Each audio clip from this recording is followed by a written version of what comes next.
कब से शुरू हो रहा है सावन का ये पावन महीना?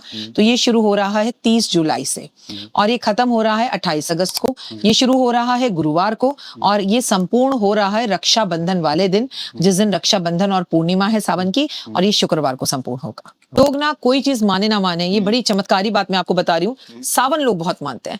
आप अपने हस्बैंड से अगर महिलाएं कहती है ना नवरात्रे चल रहे हैं ये मत करो, तो शायद वो ना माने, लेकिन मैंने देखा है पुरुष सावन को जरूर मानते हैं। ठीक है, लोग शेव नहीं करते, आपने देखा होगा, लोग ब्रह्मचर्य का पालन इस टाइम पे कर लेते हैं, इस टाइम पे ड्रिंक करना छोड़ देते हैं। तो 5 गलतियां, केतकी का फूल भगवान पर अर्पित नहीं होता, कुमकुम सिंदूर भगवान शिव पर अर्पित नहीं होता, भगवान के ऊपर आप किसी भी हाल के अंदर केवड़े का रस अर्पित नहीं कर सकते, शंख भगवान पर शंख से पानी भरकर उनका अभिषेक नहीं कर सकते, आप नारियल भगवान पर अर्पित नहीं कर सकते, आप किसी का अपमान नहीं कर सकते, आप कावड़ियों का मजाक नहीं उड़ा सकते, आप शिव शक्ति का कारक है, शिव शक्ति एक है, तो किसी स्त्री का अगर आप अपमान कर रहे हैं तो बिल्कुल मत करिए, रुक जाइए, थम जाइए।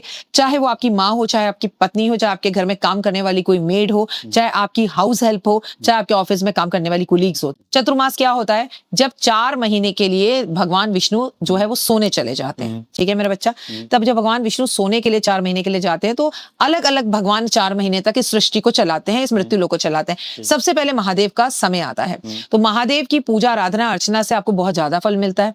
इस टाइम पर अगर आप महादेव को भक्ति की शिव का चला शिव को मनाने के लिए, हाथ में 2 फूल लोटा जल चढ़ाने के लिए, तो आपने जल ही चढ़ा दिया तो इससे आपकी मनोकामना पूर्ण होगी और जीवन अच्छा होगा। लेकिन इसके कुछ नियम हैं, आपको सुबह जल्दी उठना है, आपको काले नीले कपड़े नहीं पहनने हैं, आपको महादेव की पूजा करनी है, आराधना अर्चना करनी है, उनकी आरती करनी है, आपको पानी का बिल्कुल भी बर्बादी नहीं करनी है और पानी को जितना सेव करके रख सके उतना रखना है। ओम नमः शिवाय शिवाय नमः का जाप करना है। से नौकरी और प्रमोशन चाहिए, उनके लिए मैं लेकर आई हूं और आप भी बहुत अच्छे से जानते हैं ये बेलपत्र। अगर आप बेलपत्र रोज 11, 21 और उस पर सिर्फ राम चंदन से लिखकर, अपने हाथ से राम लिखकर अर्पित करते हैं और कहते हैं प्रभु मुझे नौकरी चाहिए, मुझे नौकरी में इंक्रीमेंट चाहिए, मुझे नौकरी में प्रमोशन चाहिए, तो यकीन मानिए ये बेलपत्र ऐसी कोई चीज नहीं है जो भगवान को इतने अधिक प्रिय है। आप जब भी भगवान से बेलपत्र 3 डंडी वाला, 3 पत्ती वाला और 1 डंडी वाला अर्पित करते हैं, आपको आपकी मनोकामना निश्चित ही रूप से पूरी होती हुई दिखाई देती है। खूबसूरत सी टोकरी बनाइए और एक ऐसा पत्ता जिसमें आपका 1 रुपया खर्च नहीं होगा, शम्मी के पेड़ पर जाइए, ये शम्मी का पत्ता है, ये महादेव को जितना प्रिय है ना उससे भी ज्यादा प्रिय उनके पुत्र गणपति को है।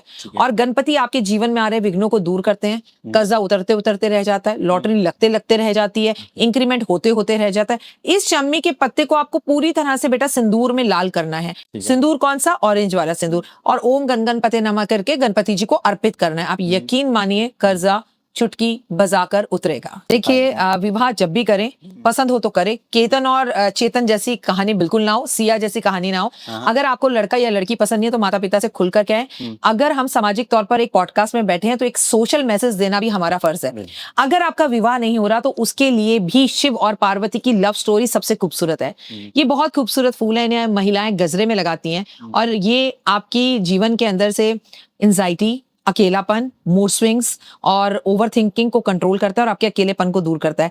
जब भी कभी आप इस फूल को सूंघते हैं आपको एक अलग सी महक आती है, आपका जीवन खुशबू भरा हो जाता है, आपका शुक्र और चंद्रमा अच्छा हो जाता है। तुम ये जिनका विवाह नहीं हो रहा, पूरे सावन ये पुष्प आराम से बाजार में मिलेंगे, महादेव पर अर्पण करें और किसी से प्यार करते हैं ना उसका नाम लेकर करें कि मेरी झोली में इसे दे दो, मेरा विवाह इससे करवा दो और हमारा विवाह अच्छा चले, ये कामना और कर लेना। इस सावन में क्या रुद्राभिषेक हर कोई कर सकता है? नहीं, हर किसी को करना चाहिए, कंपलसरी है, करना है, इट इज अ ड्यूटी। साल में एक बार ये आता है, ये हमारा भगवान के प्रति संस्कार है, ये हमारा भगवान के प्रति जिम्मेदारी है, ये हमारी खुद के प्रति अपनी ऑरा को क्लीन करने के, अपने परिवार के प्रति एक बहुत बड़ा समर्पण है, हमें जरूर करना चाहिए। 14 साल से ऊपर के बच्चे को सोमवार का व्रत रखवाना चाहिए, चाहे वो लड़का हो या लड़की हो। और महिलाओं के लिए सावन में एक और व्रत होता है बेटा, मंगला गौरी का। शादी नहीं हो रही तो हो जाती है, शादी में प्रॉब्लम्स चल रही हो तो सही हो जाती है। और सोमवार का व्रत, आपके सवाल का पहला जवाब जी हाँ, बूढ़ा, बच्चा, विधवा, साधवा, कुआरे, तलाकशुदा, मैरिड, अनमैरिड, हर कोई इस व्रत को कर सकता है। अगर आपका बच्चा 5 साल की उम्र से महादेव पर जल अर्पण करना शुरू करता है, यकीन मानिए कभी mood swings, anxiety, over thinking, प्यार में धोखा और पागलों जैसी हालत, आशिक बनना, ऐसी चीजें उसके लिए नहीं होंगी। कहीं नहीं लिखा। अगर आप शादीशुदा हैं तो पति पत्नी दोनों पूजा करें, और अगर आप कुंवारे हैं तो भी पूजा कर सकते हैं। 5 साल का बच्चा भी महादेव पर जल अर्पित कर सकता है, तो इसके लिए कोई नियम नहीं है। सबसे पहले उनकी मम्मियां उनके कान के नीचे एक थप्पड़ मार के उन्हें सुबह जल्दी उठाएं, कान खींचें, नियम बताएं कि आपको सावन के सावन पीपल के पेड़ पर जल देना है, महादेव पर जल देना है, उनके कमरे में आपको कपूर लैंप जरूर जलाना है, और बुद्धि उनकी सही काम करे ऐसे दूरबा बनाकर दीजिए मैडम उन्हें। आप उनकी माँ हैं, आप उनके पिता हैं, ये 21 दूरबा है, और इसमें नीचे लाल धागा बांधिए और हर बच्चे को दो, बेटा जाओ महादेव पर अर्पण करो।